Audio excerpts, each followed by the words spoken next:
Thank you, Pam. We'll start the Q&A now. And I'm going to start at the top. Some of the older questions, some of them may have been answered, but I'll let you take it, Pam. Do you have issues with the spoiled hay bringing weed seeds in, Pam?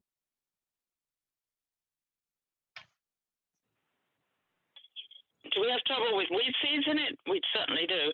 But in our area, we can't get straw, which would be the ideal. So we make do with hay. If the mulch is thick enough, you don't get a lot of the seeds germinating because the seeds lower down have got to get up through the hay to do any trouble, and the ones on the surface are not going to germinate.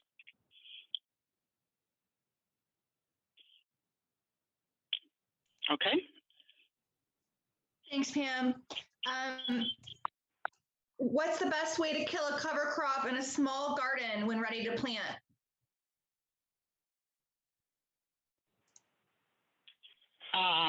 Depends on the size of the cover crop. You want to cut it down with something like you can use. It depends how flat your beds are. You could use a lawnmower. You could use a scythe, but then you get those long pieces which are harder to incorporate. If you're doing no-till, it's lovely. You want those long pieces, so you can use a scythe. You can also use those nylon weed whips. They're quite effective. They can be annoying to use because they're loud, but they do a good job. Any of those things. If you're doing a tiny, tiny scale, you can use like hedge shears. Okay. Okay, thanks. Do you need to harden off seedlings if they're going into an unheated greenhouse? And can they go into raised beds there, or do they have to stay in trays for a bit?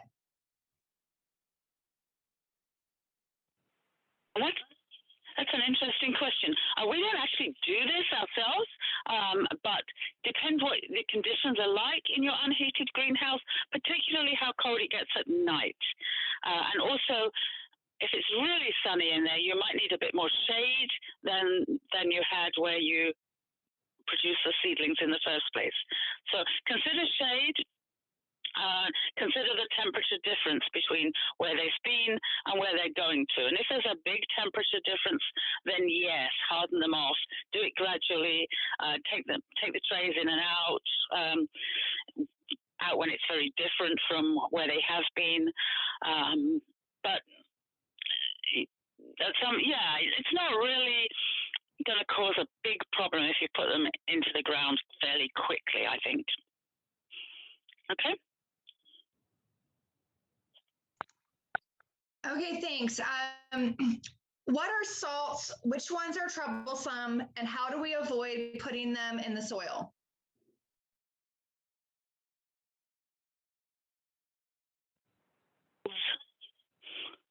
I didn't catch the word. Salts? Yes, salts. Thank you. Salts means really any mineral ingredients. You do want to be careful about build-up of any one thing, really. I mean, balance is what it's all about.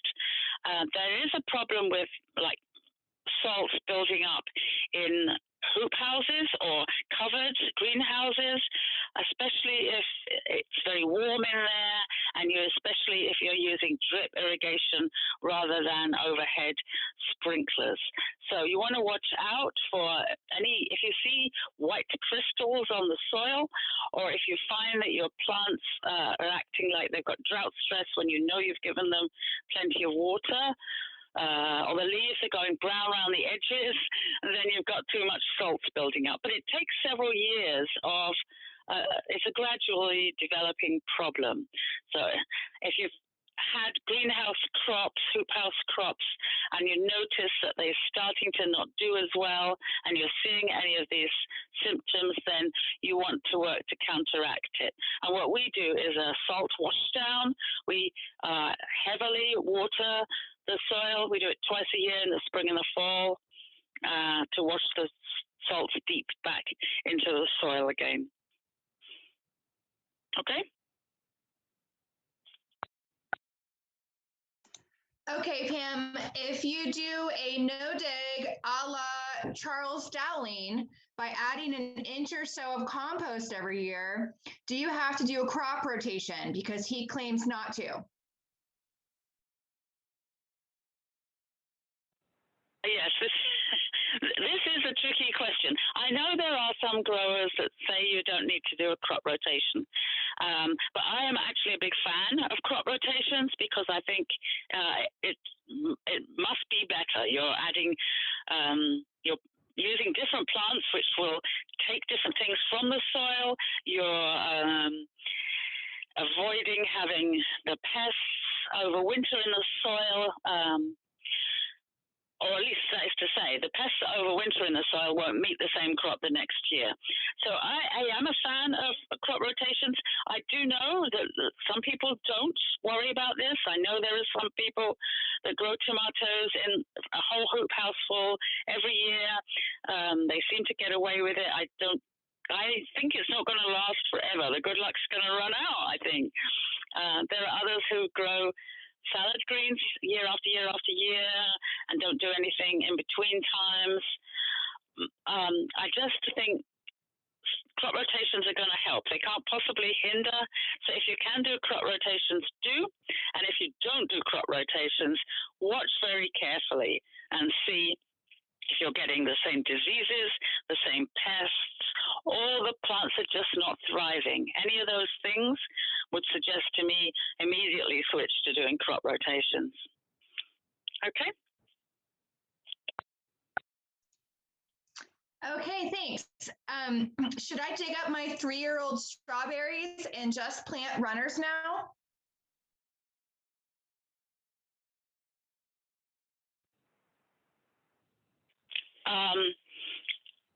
I would try with strawberries to have some every year, so I wouldn't pull up the old ones until I've got a new bed established somewhere else. You can do it. We used to keep strawberries for 2 years and then pull them up in order to keep sort of fairly young, vigorous plants. If you keep strawberry plants too long, they become less productive. You get sort of gnarly kind of roots and small leaves and small berries. If that's happening to you, it's definitely time to renew the plot. You can take your own, there's a legal situation about patented varieties, but assuming you haven't got a patented variety, you can take runners off the plants you have and transfer them, plant them out somewhere else. You can temporarily put them in little pots in the strawberry beds until they've got roots of their own and then separate them from the mother plants and plant them somewhere else, or you can buy new plants. It's up to you. Yeah. Thanks. Okay. Pam, I know you covered this in the presentation, but I'm going to ask it anyway, just in case you have something else to add. But Julie wants to know, how do you turn under your cover crops?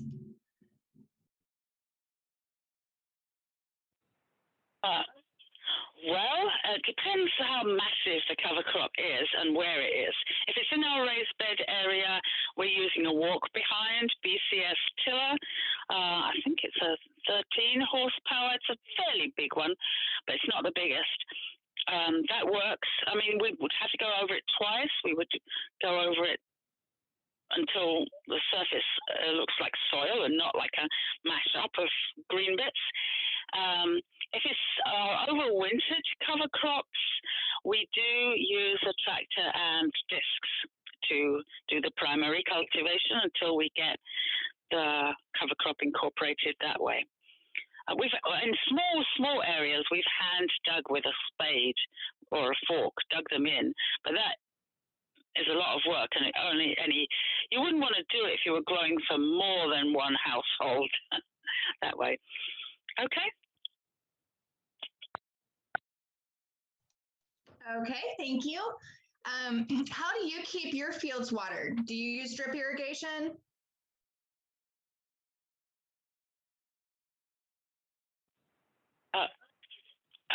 We do a combination. We do have some drip irrigation. We use that, well, in the hoop house where it's not going to rain. and also for tomatoes, because on things that were melons, where we don't want to get water on the leaves, any of the cucurbits, the squash and cucumbers, we would generally try and be using drip irrigation. But we also do use overhead sprinklers on tripods that cover a fairly big area, and we run those at night. So things like, what do we do that? Well, sweet corn. I mean, we could use drip irrigation in sweet corn, but because it takes time to set up a drip system, we tend to use the sprinklers for short-term crops, because otherwise we're going to have to pull out all that drip tape, cultivate, plant the next crop, put the drip tape back, which is extra work. So if it's a fast turnaround crop, we go with the sprinklers. But it also rains, I think it's about 45 inches a year, but not always when we want it to, of course. For new plants, we sometimes, like for transplants, we sometimes water them in with a hose and a sprayer head, or even a watering can. And also for newly sown, like carrots, that you really want to keep the soil surface damp, we will water those daily with a hose if it hasn't rained or if the sprinkler hasn't been on them the night before. So it's a mixture of answers there. Okay.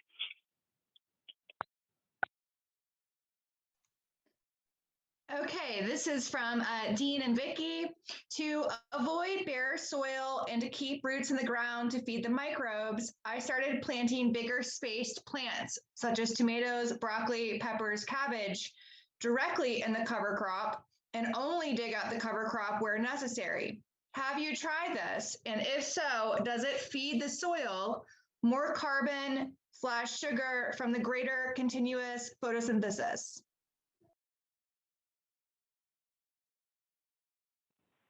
I've tried a little bit of this.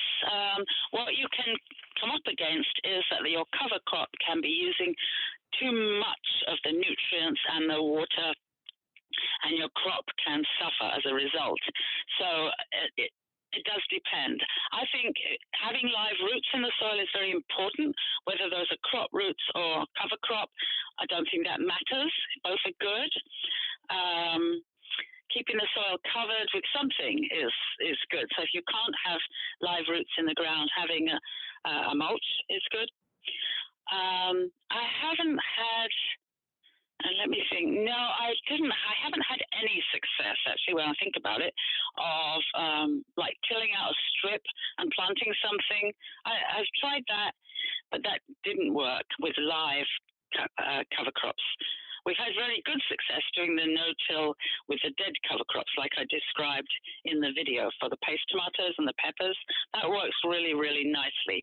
But we haven't had success keeping live cover crops at the same time as the vegetable crops. It was too much competition. Okay.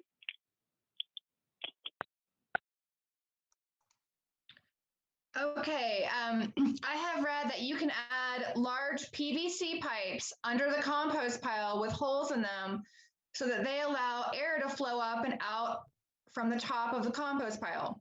Do you think it is worth the expense of owning a tractor if owning a tractor is not an option?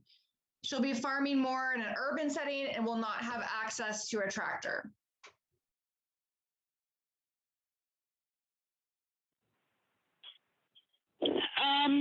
Well, I don't know. I haven't tried PVC pipes. PVC is a bit of it's one of those materials I tend to try and avoid because of the toxicity in the production and the later disposal. But it certainly can be useful, and I do use it sometimes.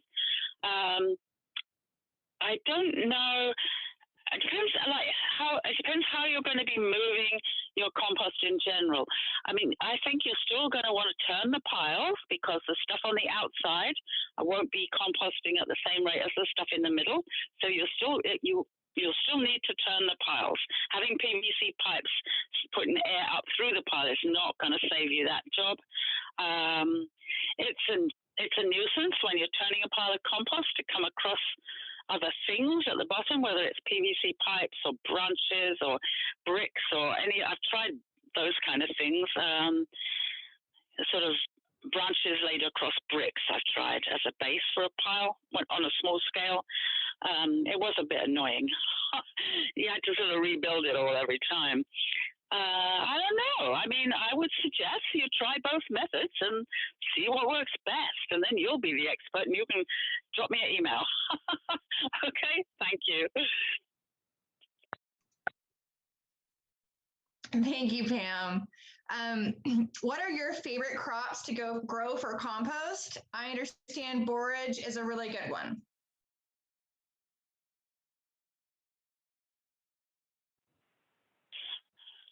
Yeah, borage is nice. We do grow a few borage plants to attract beneficial insects, but the sort of I used to do this when I lived in England. We would grow comfrey. It's perennial, so you don't have to keep re-sowing it. So you plant the comfrey roots and then you side them down or something and a whole comfrey to the compost pile, and it really makes, mixed with other ingredients, I should say, it's a great compost ingredient, yeah. But nowadays, yeah, I don't actually grow anything specifically for compost.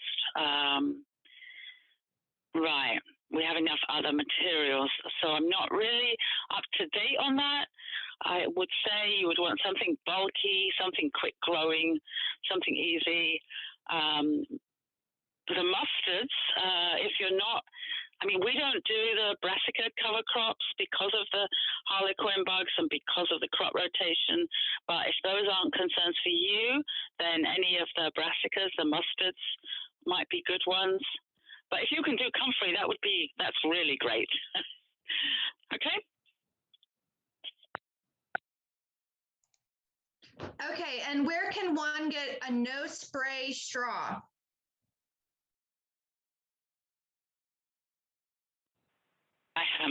Yeah, I don't know about no spray straw.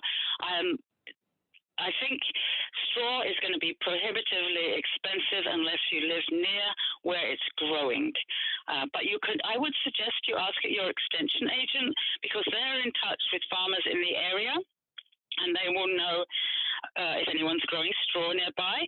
And then you can also ask them, you can say you want organic or no spray straw. I don't think you're going to be very lucky around. Well, I don't know where in Virginia you are. Not near us, that's for sure. You could try Local Harvest also, the Local Harvest website.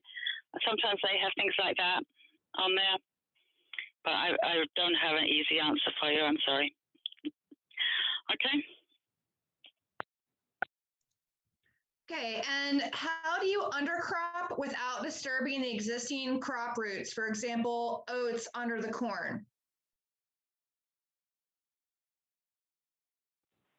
This is a very good question. I didn't go into it in detail.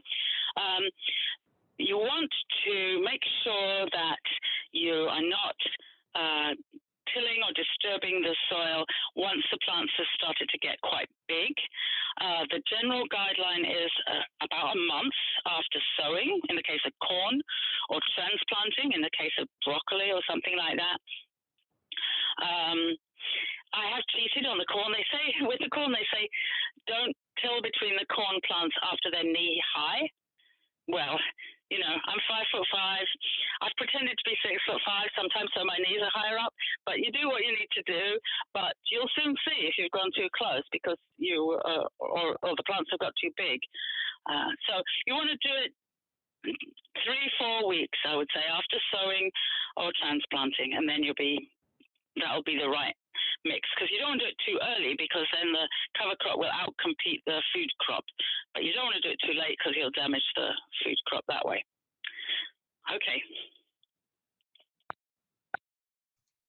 And we have a few more. I hope that you're able to stay on. Mark wants to know about the loss of mycorrhizal activity when the compost raises the soil phosphorus very high.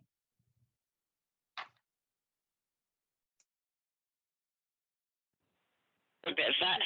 I missed a bit. How the mycorrhizal activity when the what is too high?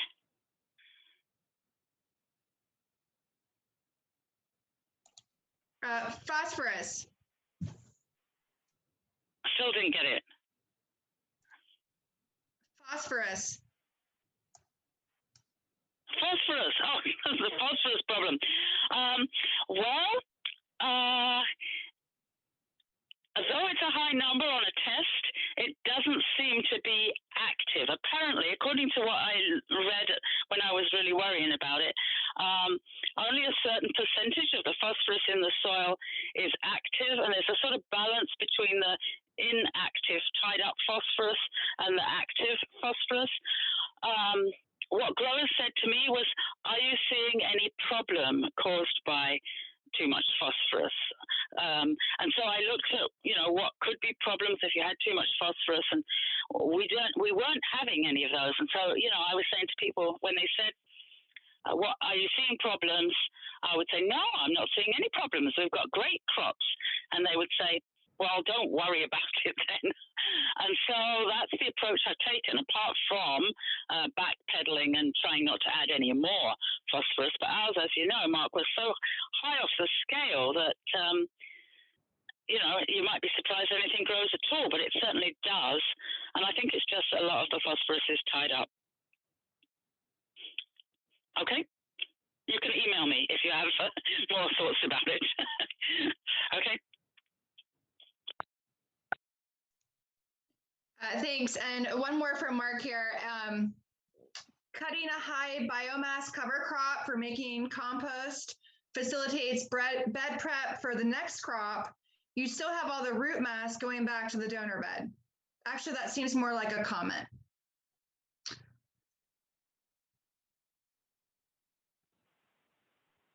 A bit of a crackly connection there.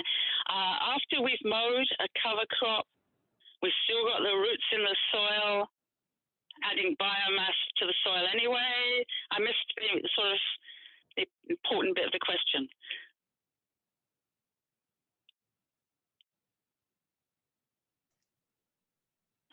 Okay, Pam, I'm going to read it again. Yeah. Cutting a high biomass cover crop for making compost facilitates bed prep for the next crop. You still have all the root mass going back to the donor bed.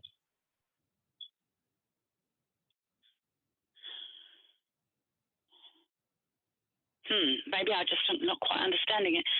So you're growing the cover crop, you've got the roots. Oh, growing a cover crop somewhere else and using it as a compost crop.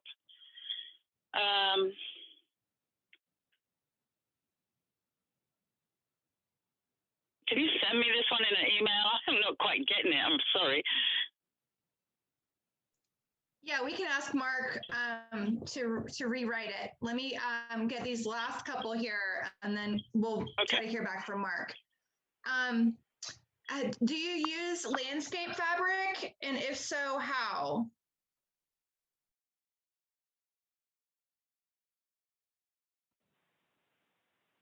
Do we use what? Sorry. The helper was helping me to unmute at the wrong moment. That's okay. How do you use landscape fabric if you do? Oh, okay. Landscape fabric. Yes, we have used it. We do use it sometimes. We've used it. We use it in our cold frames in the spring we put down a layer before we set the flats out in the cold frame, the flats of seedlings from the greenhouse. We started doing this when we were having bad trouble with voles coming up from the bare soil in the cold frames and munching off all our seedlings. So we started to lay down the landscape fabric like a few weeks before we were going to put the flats out on top, and that saved them. We've used landscape fabric with the holes burned in for strawberry beds, and that worked very nicely. What we did was we rolled the landscape fabric out on the driveway, and then we had a measuring stick and a white grease pencil, and we just marked where we wanted the holes, and we used the small propane torch that you use for fixing small plumbing problems, and we burned holes in it, and then we laid that out, and then we planted the strawberries into the holes. So as I said earlier to another questioner, we kept the strawberries for 2 years. It does mean that your runners can't root down into the bed, so you either need to snip them off and cultivate them somewhere else, or bring out a tray of little pots of soil and anchor the strawberries down into those, the runners down into those for a while. What else have we used it for? Well, last year we ended up using it on the borders of the sweet potato patch. We usually use the biodegradable plastic mulch, but the stuff we had left from the previous year had deteriorated and was a stuck together mess.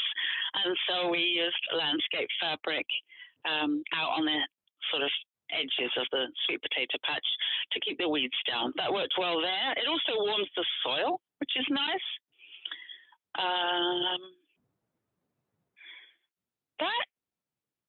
That is most of what we've done. We don't use a lot of it, but it's certainly, I think it's a valuable material, yeah.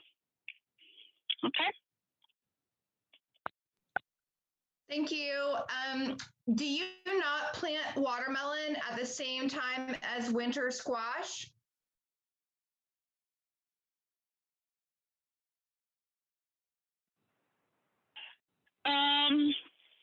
Well, we direct sow our winter squash at the end of May, but we transplant our watermelons.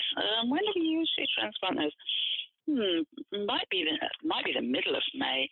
Let's just look at my schedule here.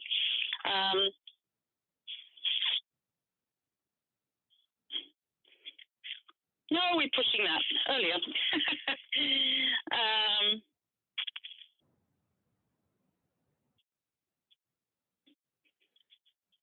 Yeah, I haven't got an exact date on that one. So it's not very,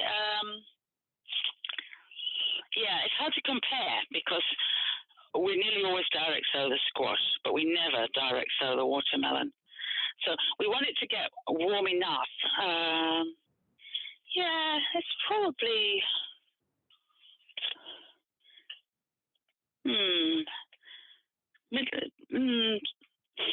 end of the first week, beginning of the second week of May, that kind of date. Okay.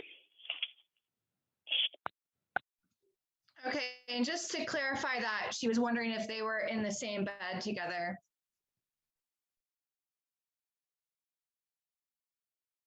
No, they're not. They're not in the same bed. No. We do, because we're growing on a bigger scale than you probably are. We have long rows of each of those, and so they are separate from each other. But you could grow them in the same bed if you wanted to. If you're not growing loads and loads. We do. Let's see. We finish up our winter squash for Halloween. We finish up our watermelons before that. We finish up our watermelons like end of September, early October, so that we can get a good cover crop in. Because really, once we've got a big pile of watermelons under the trees and it's into September, then late September, and the weather's cooling down, there's less demand for watermelons by then. And so we think it's more important to get a good cover crop established. Okay? Okay, and can you speak to compost management in the winter season?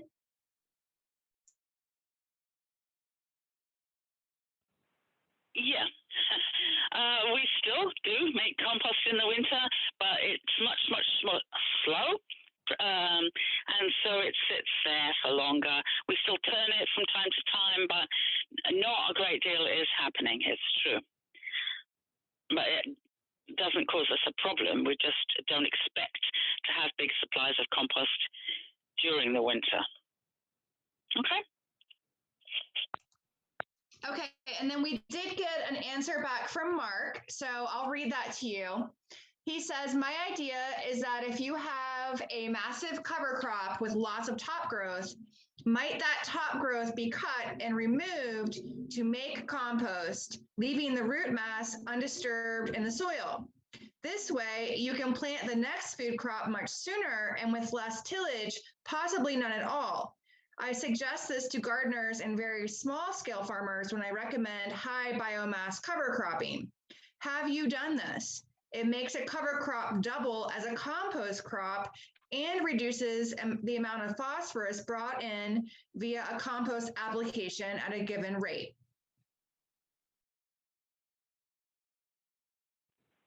I understand. I understand a lot better now. I have never tried it. I don't think so. You see in the video where near the end where we're mulching a new strawberry bed with newspaper and we're using that sorghum Sudan, we have cut a cover crop and used the top growth somewhere else and left it to grow some more. But for the system to work where you're planting directly into the soil where the roots are, you would have to have something that wasn't going to regrow. And there certainly are. You just have to be careful which ones you choose. But no, I have never tried it. Thank you. Okay. Okay, Pam, we have now answered all the live Q&A that's come in during the presentation. I did email you those questions that Nancy Morelli sent in advance, and I'm wondering if you would like for me to read those to you or if you already have those available.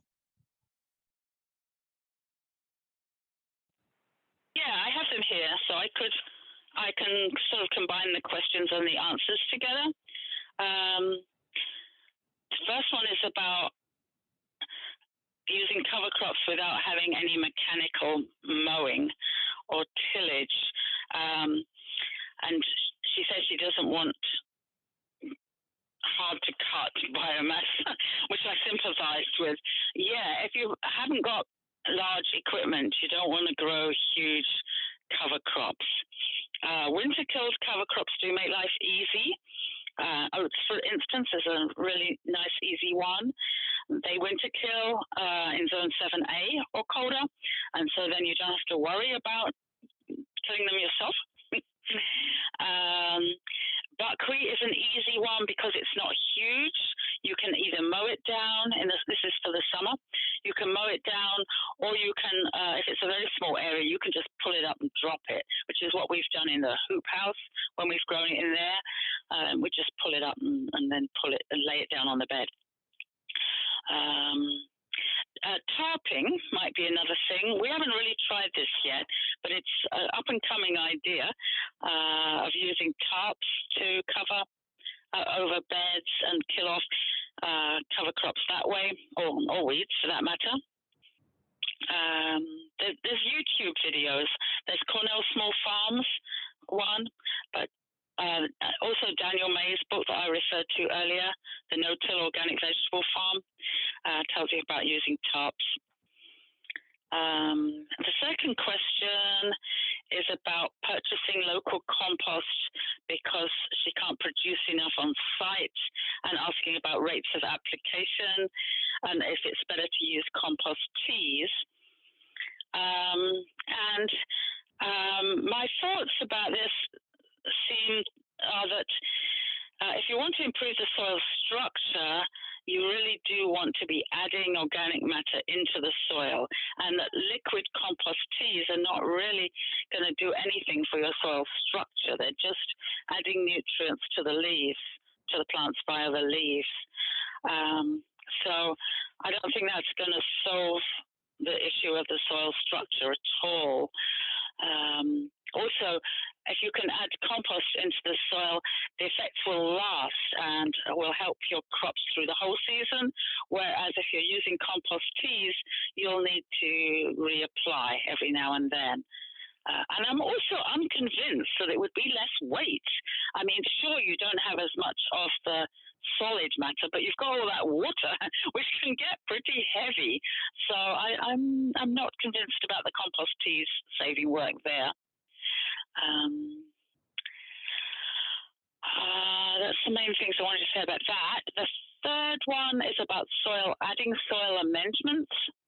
And what I want to say about that is it's very important that you get a soil test first before you add any amendments and find out what it is you need to add and what you've already got plenty of, and not to add stuff that you don't need, because then it can build up to be too much. And the fourth question is how to shift to a more alkaline soil. And again, get a soil test first. Find out, well, you say your pH is 5.5 in most places. You don't actually want an alkaline soil for growing vegetables. You want a slightly acid to neutral one, but lime is what you need to use or wood ashes. You can use wood ashes at twice the rate that you would use lime to make your soil less acid. So for sandy soils, well, you'll need to, get your soil test, ask your extension service to help you. Usually on the back of the soil test, it will tell you how much lime you will need to apply for your type of soil. But it's about £30 for 1,000 square feet in sandy soils to move from 5.5 to 6.5. £60 for clay soils per 1,000 square feet. 5.5 to 6.5, but don't just go on that. Do get a soil test. Do get some local advice. And if you really calculate that you need to add, say, £60, don't do it all at once. Do it half this year and half next year, in the fall, ideally, because then the lime gets the winter to incorporate into the soil, ready for the next year's crops. So that's what I want to say about that. But so, yeah, soil test first every time. Okay, thank you. Thank you, Pam. And I just wanted to say that someone had a comment about a helpful book, the Regenerative Grower's Guide to Garden Amendments. And we wanted to just put that out there as a recommendation. Thank you. Thank you, Pam. Okay, thank you. Thank you all for coming. Thank you, Pam. And we'll send the recording out.